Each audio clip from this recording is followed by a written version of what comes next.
Barack Obama's message on unity captures one of the most powerful truths about the American spirit, the idea that strength is born from togetherness, not division.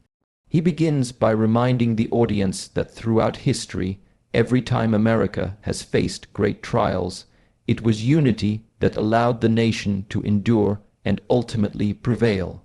Whether during wars, economic crises, or movements for justice, progress always came when Americans looked beyond race, party, or religion and chose to see one another as fellow citizens with shared hopes. Obama insists that unity is not about everyone agreeing on everything. It is about understanding that differences are natural but should never make us enemies. He warns that the real danger to America is not external threats, but internal division and hatred that make people forget what truly binds them together. In his view, unity is an act of courage. It takes effort to listen, to compromise, and to respect opinions that differ from our own. Obama's words challenge the culture of polarization and resentment that often dominates modern public life. He speaks about how too many people now see politics as a battle to destroy opponents instead of a conversation to build solutions. He encourages citizens to choose empathy over anger, dialogue over dismissal, and bridge building over blame. According to him, the future of the nation depends on whether people can look past identity labels and recognize the humanity in one another. Obama's tone is both hopeful and urgent as he reminds everyone that the founding ideals of American liberty, equality, and justice can only be realized when citizens work together to uphold them. He uses examples of moments in history when people came together across divides to make progress, such as the civil rights movement or times of national recovery after tragedy. For Obama, unity is not a sentimental dream, it is a practical necessity. Without it, no policy, no leader, and no vision can succeed. He believes that cooperation, respect, and shared purpose are the foundation of any lasting achievement. The America he envisions is one where people argue passionately but never forget their common humanity.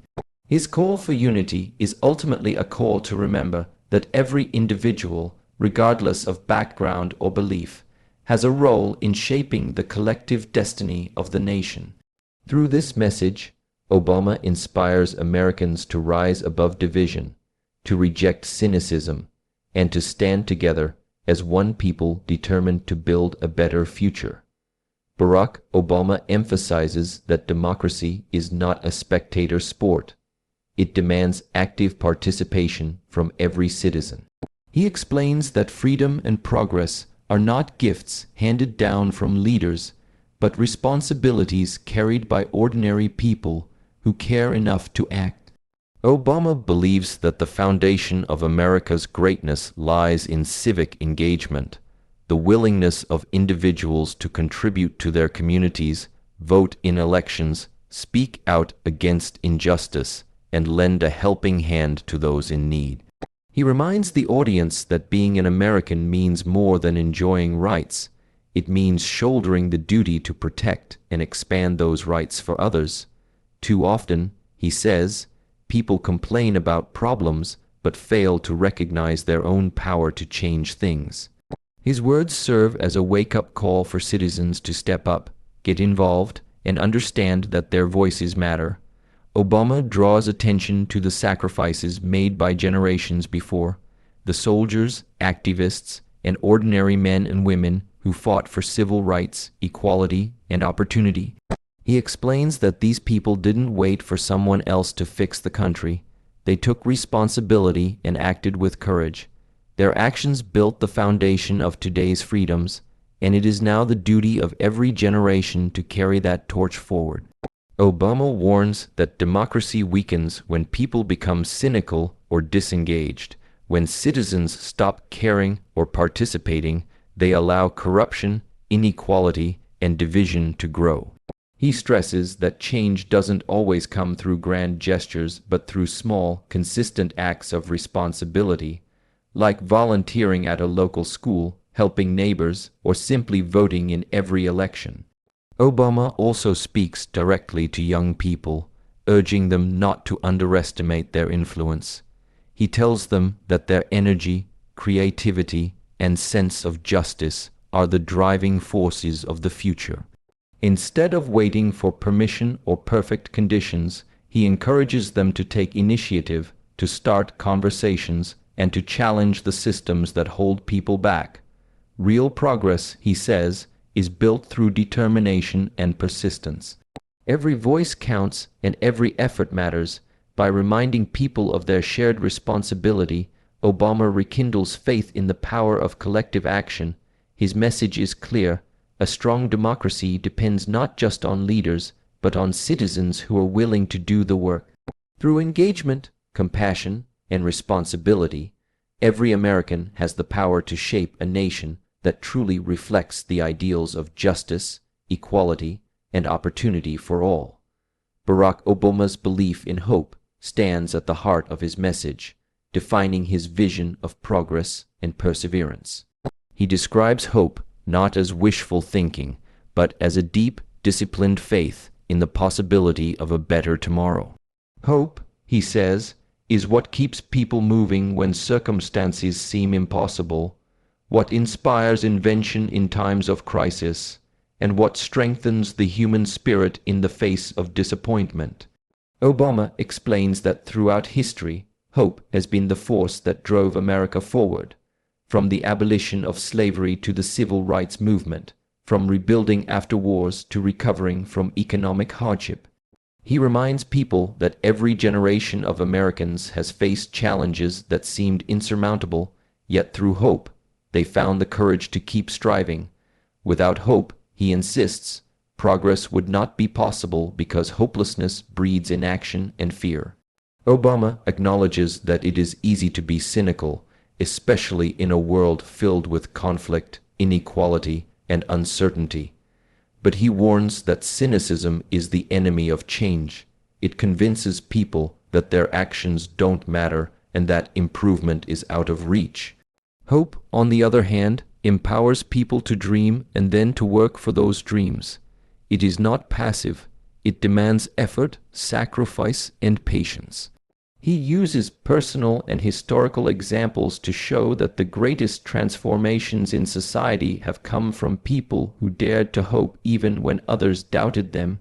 From everyday citizens to visionary leaders, hope has been the common thread connecting all who sought to make the world more just and humane. Obama also speaks about how hope must be renewed through action.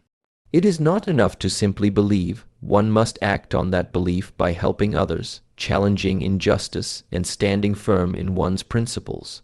Hope is sustained when people choose empathy over apathy, courage over fear, and unity over division. He urges listeners to protect this spirit of hope, especially during hard times, because it is the foundation of resilience and progress. For Obama, hope is more than emotion. It is a moral duty and a tool for transformation. It pushes people to imagine what can be, to reject despair, and to build a brighter, fairer, and more compassionate world for future generations. Barack Obama defines true leadership not by power, authority, or titles, but by the ability to serve others with empathy, honesty, and integrity. He believes that leadership begins with character, the courage to do what is right even when it is unpopular or difficult. In his speech, Obama explains that great leaders are those who put people first, who listen before they speak, and who act with humility rather than ego. He reminds the audience that leadership is not about commanding others, but about inspiring them, guiding them, and earning their trust through consistent example. A real leader, in his view, lifts others up instead of seeking personal glory, and measures success not by wealth or status, but by the positive difference made in people's lives. Obama emphasizes that empathy is the foundation of leadership. The ability to understand the struggles and hopes of others allows a leader to make decisions rooted in compassion and fairness. He points out that empathy is not weakness, it is strength because it builds bridges and fosters unity in divided times. A leader who listens, he says, creates space for others to be heard, which in turn strengthens the entire community. Obama calls on future leaders to resist the temptation of arrogance and corruption, warning that power without principles leads to destruction. He insists that integrity must guide every decision, because leadership without honesty cannot last. People may forget words or policies, but they never forget how a leader made them feel or the example they set. He also highlights that leadership exists at every level of society, not only in politics or business. Parents, teachers, mentors, and volunteers all have the power to lead by example through kindness, dedication, and responsibility. Obama encourages everyone to recognize their own capacity to lead within their families, schools, and communities. He believes that when individuals embrace this mindset, they help create a culture of accountability and service. Leadership, he explains, is ultimately about helping others realize their potential and giving them the confidence to contribute to something greater than themselves. By embodying empathy and integrity, leaders can inspire change that lasts beyond their time in power. Obama's message is timeless. Leadership is not about being the loudest voice in the room, but about being the one who listens, cares, and chooses to serve when it matters most.